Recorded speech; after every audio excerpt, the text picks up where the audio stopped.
Welcome to the WordPress Photography Podcast, the podcast for photographers who want to learn how to get the most out of WordPress to grow their photography business. You don't need to be a geek to understand WordPress. Settle back and listen as we show you how. Now, here's your host, Scott Wyden-Kivowitz. Welcome to episode 12. My name is Scott Wyden-Kivowitz, and I'm joined by my co-host, Rachel from Photoscribe. Hey, Rachel. Hey, Scott. How are you? Good. So last week, last episode was with Andrew Funderburg from Fundy Software, Fundy Designer. That was a great conversation, even with little live demos of the new version 7, which is amazing. So that was a lot of fun. And then you got to see him a couple days after we recorded the podcast at the Connecticut PPA. Yep. So that's going to be pretty cool. Yeah, and I thought he really dropped some good nuggets about WordPress itself and then storytelling and how it all kind of comes together for blogging and content creating. So it was a great episode, and then good to see him in person. Yeah. And I'm excited for today's episode. Yeah, today we have my friend Colby Brown with us. Hey, Colby. Hey, Scott. How's it going? Hey, Rachel. Hey. Good. So Colby Brown is a photographer, a photo educator, and an author based out of Boulder, Colorado, and he specializes in landscape, travel, and humanitarian photography. His photographic portfolio spans the four corners of the globe, literally. Throughout his work, one can see that he combines his love of the natural world with his fascination of its diverse cultures. Each of his photographs tells a story of life on this planet. Colby can be found providing education in many platforms, including his own WordPress website, through the Sony websites and social media, because he's also a Sony artisan, and courses on Colby One. I believe you have more than one there, correct? Yeah, I think I have 2 or 3 over at Colby One right now. Yep. Yeah.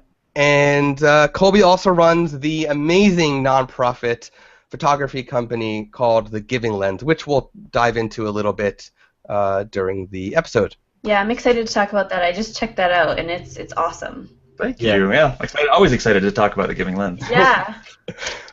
So before we dive into what's going on with Colby, let's do the traditional, let's talk about WordPress photography-related news.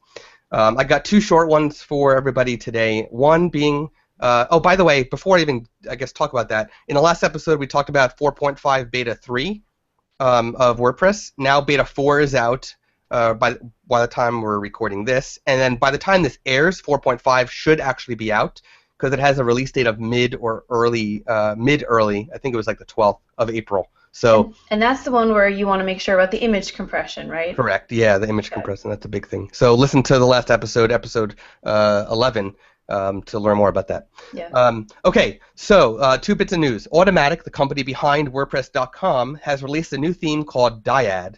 I think that's how they're pronouncing it, D-Y-A-D. It's a new theme that's very visually oriented. It's designed for more food bloggers, but can actually work really well for photographers, and it's free and available now in the WordPress theme directory. That's great. WordPress.com and WordPress.org, there's always a lot of confusion between the two. WordPress.com is the for-profit version of the WordPress.org, so anything that they release, you would assume has gone through a ton of testing and really been through the WordPress, I don't even know the word, like WordPress wheel. Yeah. So I tend to really trust things that come out from WordPress.com. Yep, and I mean, Automatic also makes the default themes that are based on years, so Right. 2012, 2013, that come with WordPress.org when you install it. So the other bit of news is Shopify just launched a new plugin for WordPress, which is free. It allows users to add a Buy Now button anywhere on their site and load the checkout from Shopify for a somewhat seamless feel. It does require a Shopify account, though. There's a lot of photographers that sell ebooks. For example, Colby does, I do, Rachel does, and sometimes there's photographers that use Shopify instead of WordPress. To each their own, of course, because everybody has their own specific requirements of what they want. And now photographers who are using WordPress and Shopify have a solution that somewhat blend the two together. And my friends at Web Dev Studios actually designed that with the Shopify development team. So I'm happy to see it out there because there's always room for e-commerce in the WordPress space. But again, it does require a Shopify account, which is a paid account in order to use this free plugin. It's nice to see it happen for sure. I mean, Shopify is a pretty powerful program. You know, obviously we understand the benefits of trying to work in the WordPress ecosystem, but it's nice to see them kind of work together. I actually just had my web designer, create a new Shopify shopping cart for my own website that I actually haven't launched just yet. So I'm actually excited to see a little bit more integration between the two and let them play well together. Hopefully, at least on paper, it sounds good. Yeah. Great. Yeah, indeed. So let's dig into what's going on with you. What's new in the Colby world? Travel. I travel about 6 months out of the year. So Wow. I just got back from 3 weeks working above the Arctic Circle in Iceland and Norway, leading some workshops and working on a few marketing campaigns for some partner companies. I leave on Friday for Patagonia. I'll be gone for 3 weeks down there, setting up projects for 2017 to kind of explore there. It's been about 5 years since I've been back down there, so I've been kind of prepping and planning for a nice, fun adventure down in one of my favorite mountain regions in the world. Same old. Just keep traveling, keep working on projects, stuff in Iceland and Africa this summer, kind of all over the place. But the whole idea of photographing the four corners of the world is pretty much true every single year because of the projects I work on, which are quite nice. I've done a lot of I spent a lot of time and energy to get to where I am today. I've been doing this for 10 years now, so I pretty much only work on projects that I want to, whether it's for my own companies or in tandem with other companies to partner with. And so every time I leave the house, which is unfortunate to leave my family, at the same time it's always on my own volition. So it's kind of a nice setup. So can we back it up and sort of talk about how you started and what companies you run versus what you were saying where you work with other companies? Yeah, absolutely. So I guess to start off, I right now own 2 companies. I'm starting a third this year. The main company is Colby Brown Photography. Then I also have The Giving Lens, which Scott mentioned before, which coincidentally Scott was a part of the initial inception, 5 years ago now? Mm-hmm. Something like that. And The Giving Lens is it blends the idea of photography as an art form to help make a difference in the lives of people around the world. We partner with local NGOs. We champion a specific cause for each one of our trips that we offer: child education, clean drinking water rights, species preservation, women's vocational programs, all sorts of stuff. Every trip is different.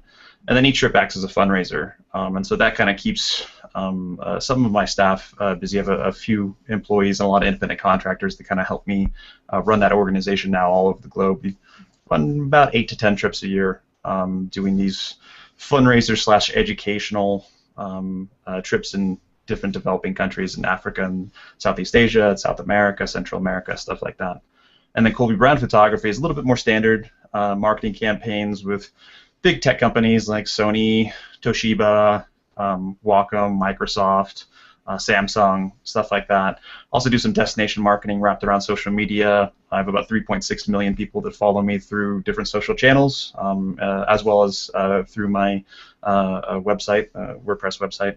And all that gives me a lot of leeway in order to have the conversations with companies to not only create interesting content through these different marketing avenues, but also to leverage my followers in order to essentially be my own marketing arm. So even companies like Microsoft or Sony or Samsung want to work with me a lot of the time because I have these large follower numbers, and then I get to leverage that in order to, again, work on the projects that I want to work on. Great. And so why WordPress, and how did you build up that following? Like, how did you get to where you are? What advice would you have for photographers just starting out? Well, I guess let's start with the why WordPress. As Scott knows, I've kind of worked with SmugMug for a few years on just gallery hosting for some of my stuff, and that's kind of seems to be a slow transition. I'm trying to work away from that a little bit. They do great work with certain things that they do, but I've always felt that WordPress gave me the complete customization that I always want. And as a meticulous entrepreneur, it's really hard for me to take away some of that customization. And at the same time, one of the biggest driving forces for my brand, which has been instrumental in helping with social media, is the blog, is the fact of a blogging platform. Right. And it's kind of cliche to say that content is king and everyone needs a blog, but in my world, the blog is massive. Like, I've always taken what I consider to be a Grand Central Station strategy or philosophy towards marketing in general, which includes social media. And by that I mean that my Grand Central Station is my website. So my website is where I control all different facets. I control how it looks. I control how the user experience is. I control how image compression works. I control color themes, like everything I can control. Whereas on social platforms, there's millions of people, and in some places billions in places like Facebook, but you have no control. So I can't control how much reach I have. I can't control the look of my page. Maybe I can upload certain photos or a cover photo, but that's about it. And so I try to think of social media as these satellite cities that essentially I'm creating content. A lot of the time, it's content specifically for those social platforms, and I'll create something specific for or for Facebook, and then upload something different to Google+, and then upload something different to Instagram each day, because I think there's a lot of crossover in a lot of different platforms, and I don't like to bore people.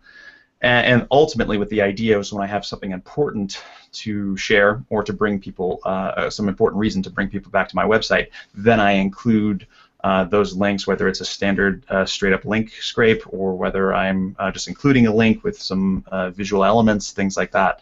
And that has allowed me, that cross-linking and cross-connecting has allowed me to leverage certain social platforms when they've reached their peak or pinnacle, or I've had momentum in, to benefit my other places, so that if Facebook got big for me, then I can use Facebook to help me grow my Instagram followers, or Instagram starts getting big, I can help that to grow my Snapchat, which I'm getting more and more involved in.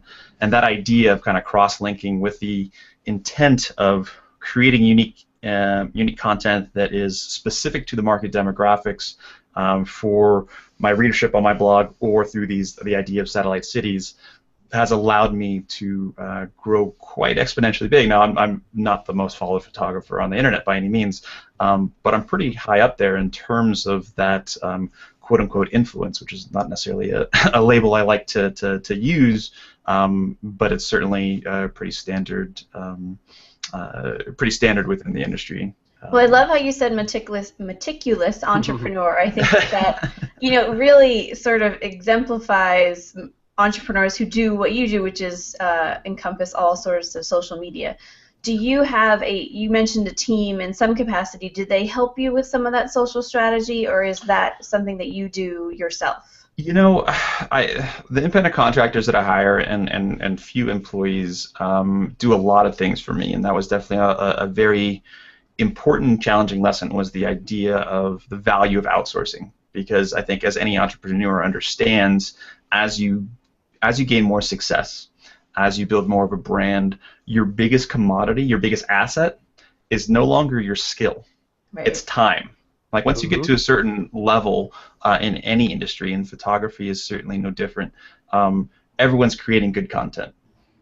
After that, it matters of how you're leveraging your brand and what you're doing with your time and energy.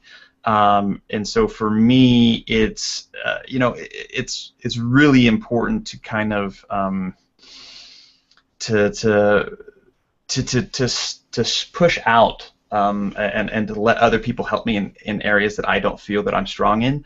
Social media is something that I've been very fortunate to have a pretty firm grasp on, whether it was my light background in psychology when I was going through college, to just being very very meticulous in statistics and all those things. I love the idea of social interaction, and for me, it's always just come a little bit easy for me. If I don't necessarily want to say that in a condescending way, but it's a lot of the different strategies that have worked successfully for my brand over the years have been pretty standard thought processes. It wasn't like I was like, oh, I need to do X, Y, and Z, and then these 4 things and this 5 things, and then that equals success. It's like I want to be personal, I want to be humble, I want to be honest, and I want to be connected. I want to be reachable.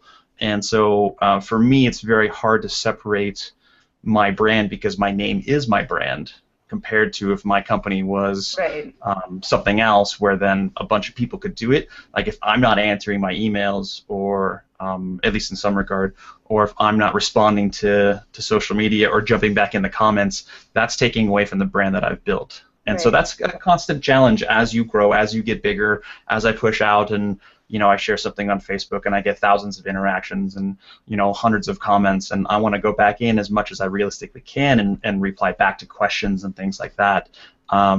It's important. It's important to me, and I think it's important to my followers. And so because of that, I don't outsource that stuff. But one of the most common things I get, for example, from my website, is through my contact forms. People reach out to questions all the time. Questions about gear, questions about how to make a living as a photographer, questions about travel, and I always respond. Now, sometimes it's a week or a month away because I'm busy traveling, like I'm going to Patagonia, I'm not going to be connected, but I always try to respond, and 9 times out of 10, the response that I get from my response is that I can't believe that you actually responded. And in my mind, it's like, who isn't responding? Like, who wouldn't take the time? If you took the time to write me a question, why wouldn't I take the time to write back? And so that becomes hard with time management, but I think it's vital. And so because of that, I feel that my version of social media is very personal, and that's hard to outsource, almost impossible. Yeah.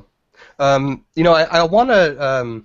I originally had one topic to bring up, but I think I want to shift a little bit because you brought up two things that I want to address. First one, I think, will be a quicker answer, so I'll start with my number 2 first. Okay.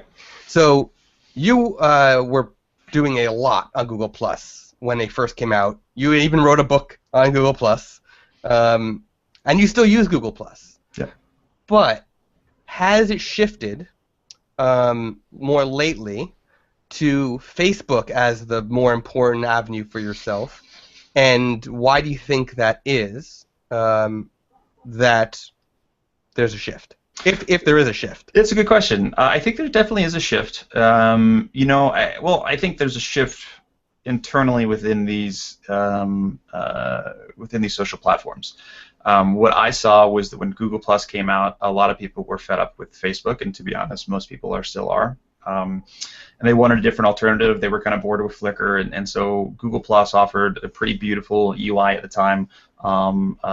Very good image compression. Images looked good, and it was a thriving photo community. Now that's still there, but what happened was that, and I wrote about this in my book. So my book came out in 2013, I believe. I think it was 2013. Maybe it was 2012. Anyway, it was not that far after Google Plus first launched, and in it, I lay out in my introduction the idea that Google Plus is not a social network; it's an interest network, and that was my interpretation of that. Is that a social network is where I go to connect with my wife or my son or my family or my friends, my colleagues. Places like Google Plus are interest networks. It's like Pinterest, where you're going to connect with other people that share your interest and your passions. They're strangers, but they're strangers with a common ground. I think for Google internally, they wanted it to be a social network, and they fought for it, and they probably made, and I'd probably say that they made a few bad choices in terms of forcing it on people. Mm-hmm. And then that shifted and changes with all the internal structure and changes that happened with Google in the last year, separating to Alphabet. Right. Google has now streamlined itself a little bit more in terms of its focus. It's still around, and it's still viable. It's still important. It still drives a lot of traffic for me. It's still a great place to connect with photographers. But because I personally do I have my hands on a lot of different pots, between the ebooks we talked about, to the workshops, to the marketing campaigns. Like, I have different reasons to be on different platforms. So for me, Google Plus is still important, and it still allows me to fill workshops. It still allows me to sell some stuff, and it still allows me to drive traffic. Now, maybe some of the conversations are getting better on Facebook, but a lot of that has been because of competition. So if you remember correctly, when Google Plus first came out, Facebook freaked out a little bit. They started making some changes pretty quickly, which was awesome. Even mimicking design. Absolutely, mimicking design. They did. They brought back the idea of keeping metadata that was stripped out for a long time. They've done, obviously crazy, both good and bad things in terms of the algorithm, which used to be EdgeRank, and now I don't even remember what it's called now in terms of how people are seeing what. But I think the conversations. Where the conversations are happening are certainly shifting a little bit. I don't think that Google Plus is any more or less important. It's part of a cog or a wheel. It's a great place for photographers if you're interested in inspiration or connecting with other photographers. They still do the daily the weekly challenges, the photo challenges. You have communities. You have the new collections. Like, there's still a lot going for it. But I think a lot of people are also still looking for alternative stuff. I've seen some people leave. I've seen new people join. It's all sorts of. It's very different. But I think that's a really important thing when it comes to social, is for photographers that are listening, is to define out why you're there. I think a lot of people don't understand or haven't really taken the time to fully dive into that question of, why am I on social media? And a lot of times photographers reach out to me, or they're on my workshops and they're asking these questions, and it's like, I want to sell prints. I'm like, okay, great. Playing devil's advocate, if you're connecting with other photo communities, you're connecting with other photographers. Now, what are the percentage of other photographers that actually want to buy your stuff rather than hang their own? But if you're selling workshops or ebooks, connecting with other photographers is great. If you're trying to book weddings, that's a very different demographic. So trying to figure out which platforms to focus your time and energy on really depends on what you're trying to get out of it. And it's really interesting because things like Instagram in the last few years, and more recently things like Snapchat, have drastically changed specific avenues of social media influencer marketing because of the real-time nature of things like Snapchat and the fact that content dies after 24 hours. Or Instagram, up until recently, had a real-time feed to allow people to see everything, assuming that they're online and checking it, have really disrupted the whole social sphere. And it's really interesting to see how the cards fall in the next couple months to year or two, to see where people are starting to put their influence. Let's talk about Snapchat, because that was my first question, which is now number 2.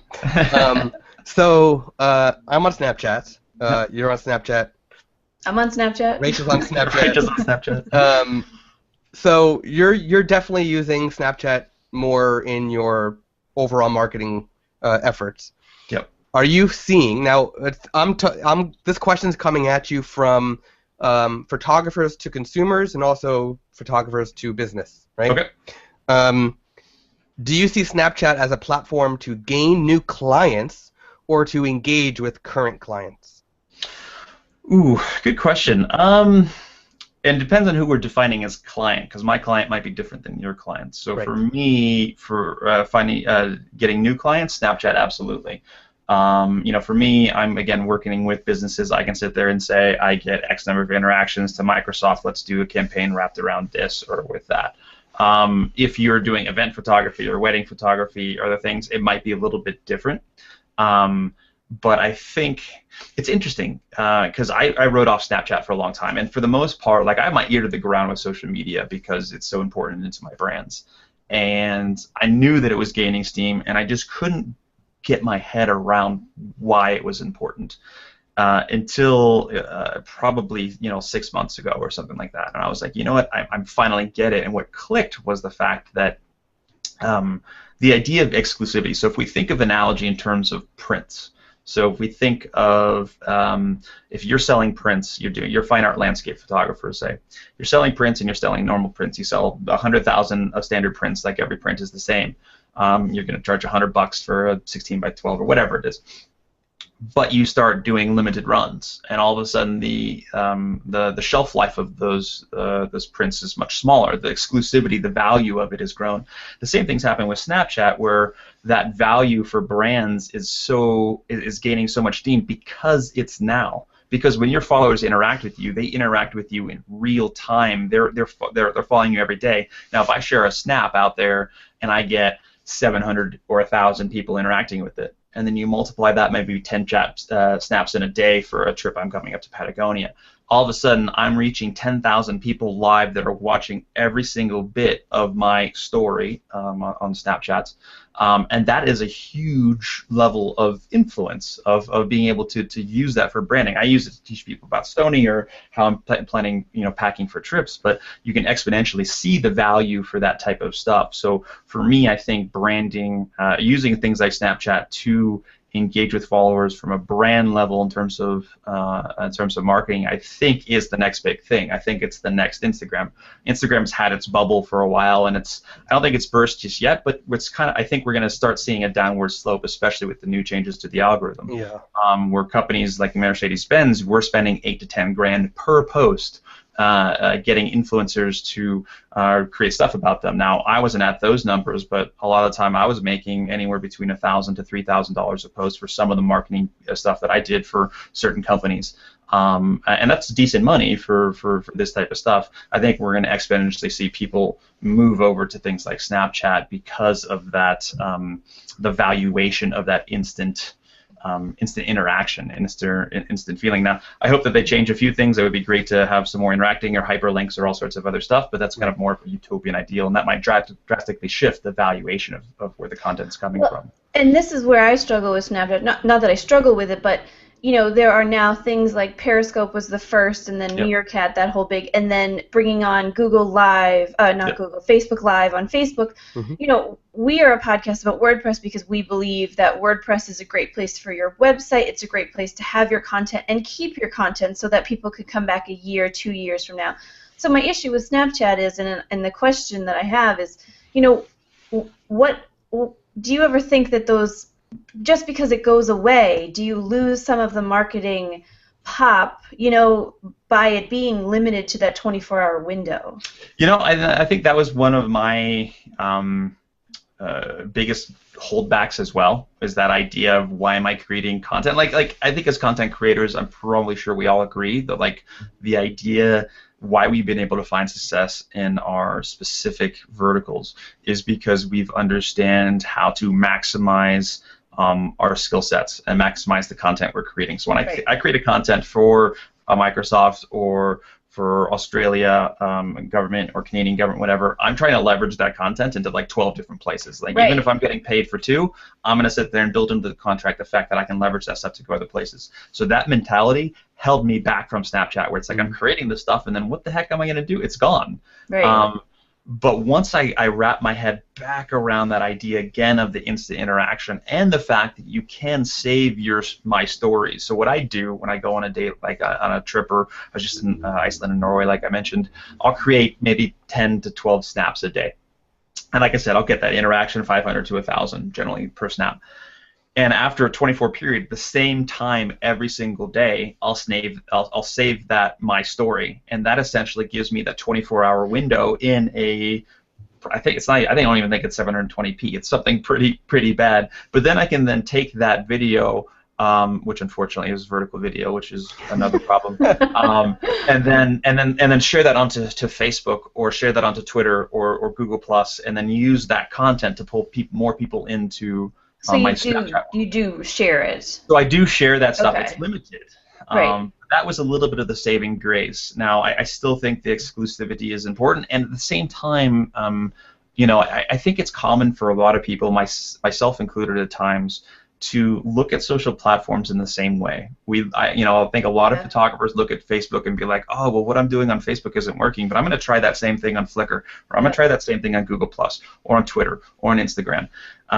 As I mentioned before, I share different things to different places using different, I'll differently tag companies or use hashtags differently. I'll use words differently in terms of how I'm describing comments and things like that, because all of that matters on each of these different platforms. And in that same vein of the uniqueness of the market demographics as well as the user interface to how people interact and engage with these different platforms, I think Snapchat is unique in the sense where I'm creating content that for the most part I wouldn't be creating content for other places. It's not like I'm going to Snapchat something that I probably would Facebook. I'd take a snap of a Facebook photo and then post it on Facebook. Right.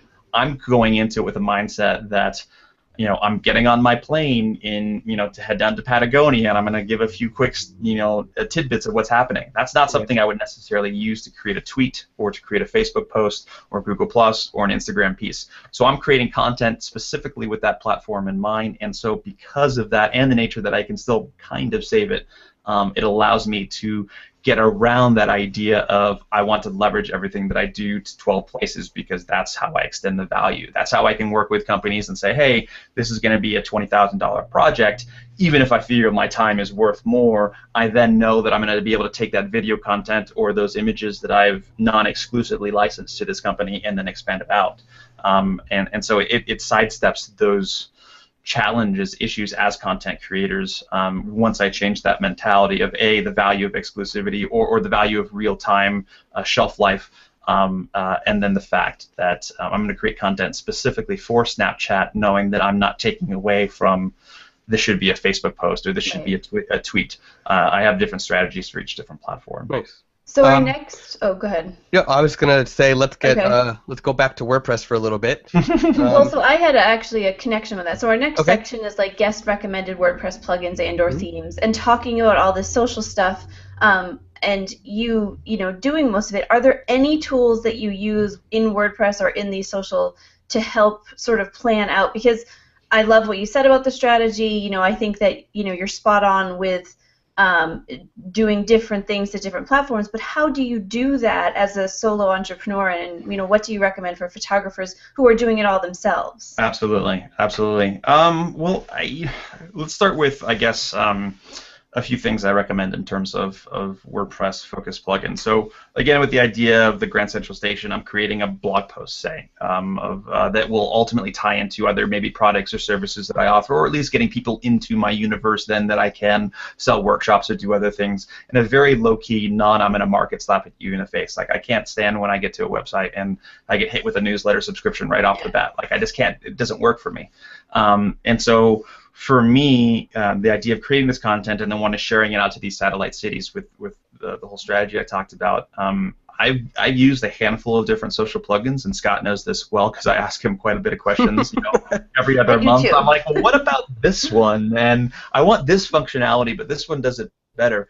I actually recently moved to Social Warfare as my WordPress plugin of choice. This came from, I went from using Monarchs for a bit. I've used a handful of other ones over the past years, and I found that Social Warfare for me gave the most value for the type of interactions that I wanted. And the main thing that I want is that, of course, I myself, like most of us, have seen our traffic drastically shift over the years from purely desktop to at least half and half mobile, if not slightly leaning more towards mobile. And so for me, as people are reading my content or looking on my website, I wanted to maintain that social sharing aspects, including the social share numbers, because I have a decently popular blog and large social numbers, to sit there and always showcase that at the bottom of the screen. And there's only a few apps out there that do it. SumoMe does it, I think.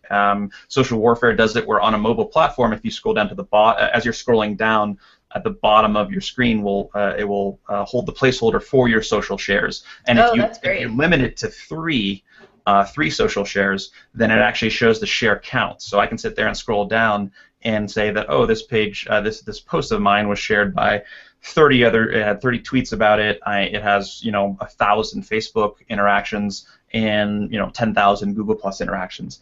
And the reason for me that that's important is that I believe that social media is driven largely by both mob mentality and by the snowball effect. Yeah. So the idea that or I guess maybe not in snowball. Let's use the empty restaurant syndrome. I use that as a better analogy. So you're walking down the street, and you got two restaurants across the street from each other. One looks good, but no one's inside. The other place has some live music, and people are hanging out. Which one are you going to interact with? Right. Like, which one are you going to go eat? The majority of people are going to go to the place where there's a wait, so the food must be good, right? But if there's no one interacting, then maybe this plate, the chef isn't that good, or the food's bad, or I'm going to get sick, or whatever it is. That same mentality, I feel, happens with social media, where people interact with content a lot of the time because they're interested in the content.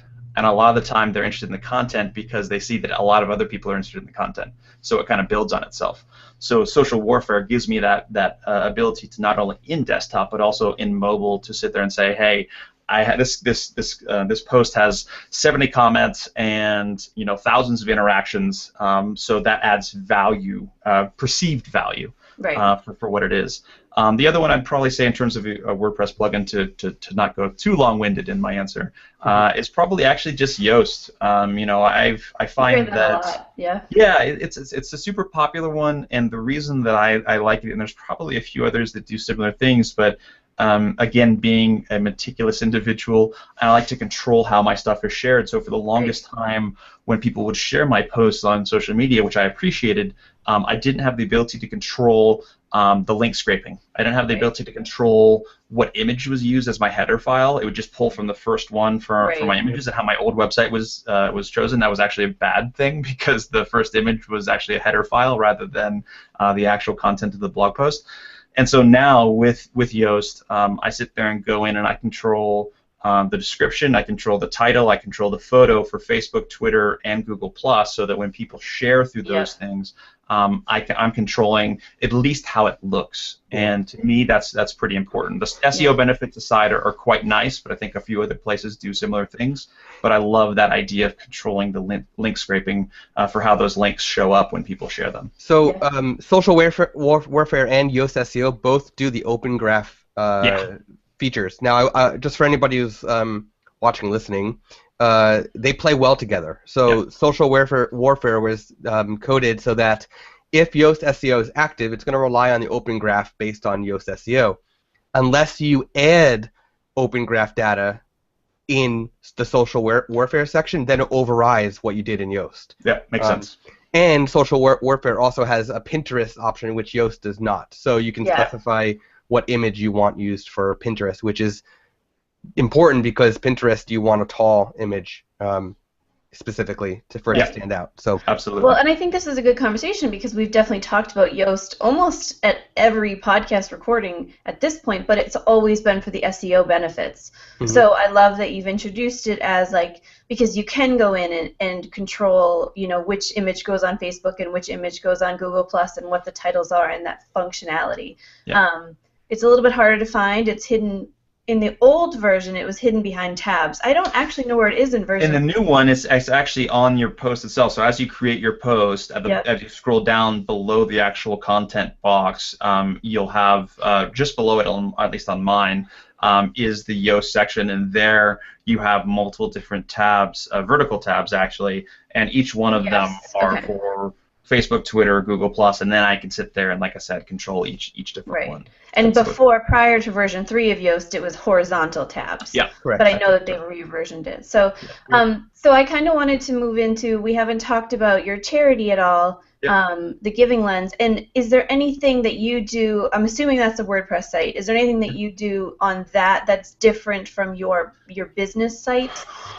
Not necessarily. I unfortunately the blog over on the Giving Lens has kind of been side-shelved as I've gone through a few reconstructions and rebuilds of our WordPress universe of TGL.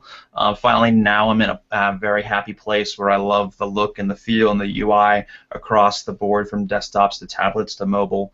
So outside of the blog being neglected a little bit, most of the rest of the stuff is the same, and I'm actually using the same theme, overarching theme for it, which is the X theme. So for my website, I use Ethos, which is part of that stack, and then for the TGL one, I'm using a different one. Actually, I can't remember offhand which one it is, but it gives a slightly different look and feel for it.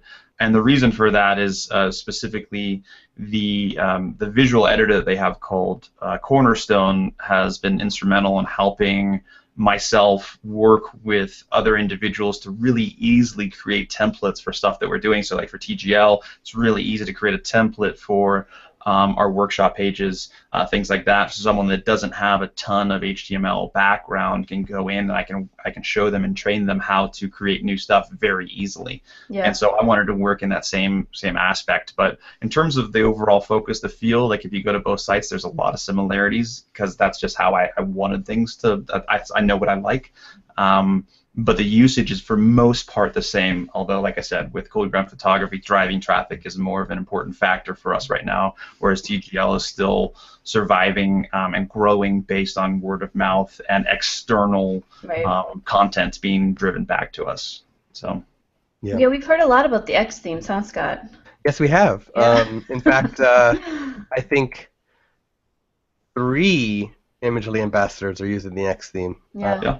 So it's good stuff. I mean, it's not perfect. You know, every once in a while they break stuff. And again, to be honest, I mean, I know with especially with Imagely, all the new themes and stuff that I've that are coming out and all this stuff, they're crazily beautiful. And I think I told you, Scott, like as soon as I'm ready for like a shift or a change in the look and feel, like I totally would see myself going with one of those. But for the longest time, there were so many struggles that I felt with a lot of WordPress themes out there that had certain elements that were good or whatnot. And for me, specifically, that Ethos theme was just so beautiful because of my emphasis on my blog. Right. Was so great, and then being able to integrate that fairly seamlessly, certainly with a little bit of help with you, Scott, in terms of using like NextGen, the Pro Galleries and stuff like that for both my blog as well as the rest of my site, kind of gives me a little bit of the best of both worlds for my specific needs. Yeah. So it kind of works out quite nicely. Well, and we've heard too, we've talked about Divi themes on the podcast, and it all seems to come back to that drag and drop sort of theme thing that the Cornerstone achieves in the X themes. Yep, absolutely. And like I said, every once in a while, there's certainly frustration because a new update comes out and things that are supposed to work don't. But for the most part, I do want to say that the way that it's worked has really helped, like I said, expedite a lot of different things for me, where I now have a template created for my workshop pages, and so when I create a new one, it literally takes me 2 seconds to duplicate that, and then within that, I can save different sections of my actual pages or posts if I want to recreate those and pull from templates instantly. Yeah. And so stuff like that, when it works, is phenomenal, and it takes the difference between duplicating a new page, copying all the HTML text, and then having to balance everything else back over. It makes it much more of a fluid experience. Definitely. Anything that you want to add before we close up? Anything about something to look out for that you're doing either at the Giving Lens or on your own photography site? TGL, we always have new trips coming up. We just announced return to Africa, Nicaragua this summer. I think we still have some spots available. I'm not sure. They usually sell out pretty quickly. With my own stuff, if anyone's interested in visiting places like Iceland or Patagonia or Myanmar, stuff like that, certainly check it out at colbybrownphotography.com. And in the near future, I'll have a bunch of new content in terms of video tutorials and some new ebooks coming out later this year. But that's usually a couple months down the line. As soon as I invent a few more hours during the day and a few more extra days during the week. It's funny. We just had an internal meeting last week, I believe it was, and we were talking about stuff, and we were like, "Oh, if only there was time." And I said to one of our head developer, I said, I think the next project from Imagely should be to develop software that just adds an extra couple hours to the day. I'd be okay with that. I'd be very happy. I could not go wrong with that. Yeah, that would be awesome.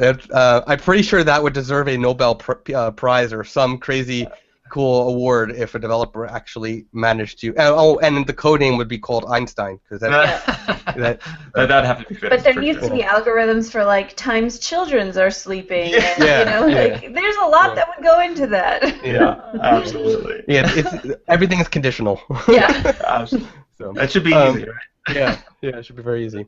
All right, well, so definitely check out Colby's website. It'll be in the show notes. Check out the Giving Lens, also in the show notes. Also, we'll link to everything that Colby brought up, all the different the plugins he brought up, the theme he brought up, and we'll tell you all his we'll tell all of our Snapchats, because it sounds like, for photographers, I think that there is something there. So check it out if you're not on it. See what it's all about. Play around with it. You can't break it. Absolutely. Experiment. Have some fun. Yeah. And my only recommendation is try to define out that strategy from the get-go, because I see a lot of people that are like mixing, doing a not a seamless mix between their personal and their business, and I think that you kind of have to pick a little bit of one or the other. I don't necessarily want to, see your coffee drink every morning, so I'm not going to follow you on Snapchat. But if you're showing some cool stuff you're using for education or inspiration, absolutely jump in there and have some fun and be a personality. Well, great. Awesome. Well, thank you for being here. Absolutely. Thank you guys for having me. Yeah. So you can find the show notes from today's episode at imagely.com/podcast/12. 12. Till next time. Thanks. Cheers. You've been listening to the WordPress Photography Podcast. To listen to other episodes and to subscribe to the podcast via iTunes, Stitcher, Google Play, and more, please visit imagely.com/podcast.